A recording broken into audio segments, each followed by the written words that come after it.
स्वराभिव्यक्ति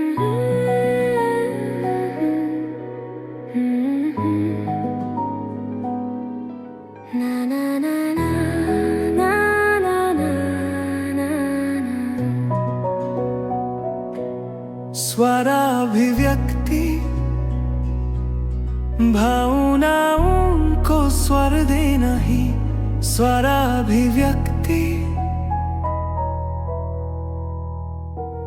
ना ना ना ना ना ना ना ना ना ना ना ना। जहाँ हर एहसास को मिलती है आवाज और हर शब्द दिल की धड़कन बनकर सुनाई देता है। स्वागत है स्वराभिव्यक्ति में। आज सुनिए बिरजा दीदी की मार्मिक कहानी, एक ऐसी स्त्री की जो खामोशी में खो गई थी, लेकिन फिर अपनी खोई हुई आवाज, पहचान और हिम्मत को वापस पा लेती है। ये कहानी समर्पित है हर उस महिला को जिसने किसी मोड़ पर अपने सपनों से समझौता किया, और हर उस पल को जब हमने खुद को फिर से उठाया। तो चलिए सुनते हैं कहानी, आवाज जो लौट आई। शहर के पुराने हिस्से में बनी एक सकरी सी गली के आखिर में बिरजा दीदी का घर था। नीम के पेड़ के नीचे खामोश बैठा हुआ।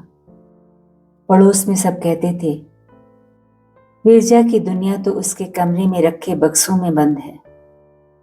बिरजा दीदी कभी स्कूल में संगीत की अध्यापिका थी। उनकी आवाज, उनकी मुस्कान, दोनों में ही एक अजीब सी मिठास थी, लेकिन वक्त ने जैसे उनकी आवाज को ही उनसे छीन लिया था। पति की अचानक मृत्यु, अकेली बेटी का विदेश में बस जाना, समाज की विधवा को लेकर ताने और लगातार टूटते सपने, बिरजा धीरे धीरे खामोश होती चली गई। अब वो सिर्फ घर की चारदीवारी में खिड़की से आती हवा के साथ गुम हो जाती।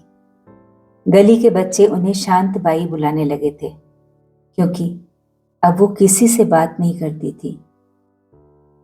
लेकिन एक दिन उनकी खामोशी में एक हल्का सा कंपन आया। उनकी गली में एक नई किराएदार आई, सिया, जो एक रेडियो जर्नलिस्ट थी और शाम को अक्सर रिकॉर्डिंग करती थी। एक दिन उसकी नजर बिरजा दीदी पर पड़ी। थकी हुई आंखें, लेकिन उनमें एक छिपी चमक। सिया ने धीरे से पूछा, दीदी आप कभी गाती थी क्या? बिरजा ने चौंक कर उसकी तरफ देखा। सालों बाद किसी ने उन्हें इस तरह याद दिलाया था कि वो एक आवाज थी, सिर्फ छाया नहीं। बिरजा बोली, बहुत साल पहले। सिया मुस्कुराई। मेरे पॉडकास्ट में एक अनकही आवाजें नाम का सेगमेंट है। क्या आप अपनी कोई याद, कोई गीत, कुछ रिकॉर्ड कराएंगी? बिरजा के भीतर जैसे कोई पुरानी दीवार हल्की सी दरक गई, लेकिन डर भी था। मैं नहीं जानती कि मेरी आवाज अब भी है या नहीं। सिया ने कहा, आवाज खोती नहीं दीदी, बस इंतजार करती है कि कोई फिर से पुकारे।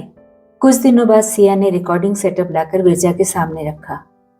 कांपते हाथों से बिरजा ने माइक्रोफोन को छुआ, जैसे कोई पुराना साथी मिल गया हो।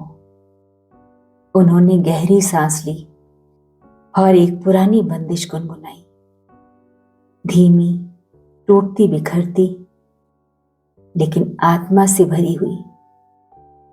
जिस पल उनकी आवाज निकली, सिया की आंखें भर आई। ये कोई आवाज नहीं थी, ये एक जीवन की वापसी थी। रिकॉर्डिंग खत्म होते ही बिरजा रो पड़ी। मैंने सोचा था मैं खत्म हो चुकी हूं बिटिया। सिया ने उनके हाथ थामे। जो खुद को फिर से जी ले वो कभी खत्म नहीं होता दीदी। कुछ हफ्तों बाद विरजा की रिकॉर्डिंग वायरल होने लगी। लोग उनके सुरों में दर्द, हिम्मत और जीवन का सत्य ढूंढने लगे। कई लड़कियों ने लिखा, आपकी आवाज ने हमें खोई पहचान याद दिलाई।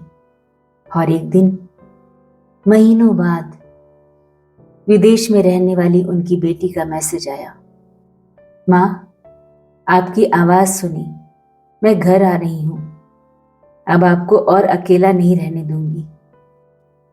विरजा दीदी खिड़की के पास खड़ी थी। सालों बाद उन्हें लग रहा था वो सिर्फ जी नहीं रही, वो वापस अपनी आवाज बन रही हैं। और गली के बाहर वो नीम का पेड़ आज हवा में कुछ और ही गीत गा रहा था। कभी किसी की खामोशी को कमजोरी मत समझिए, हो सकता है उसी खामोशी में उसकी सबसे गहरी आवाज छिपी हो। विरजा दीदी की तरह हम सबके भीतर भी एक सुर है जो टूटता नहीं, बस किसी पुकार का इंतजार करता है।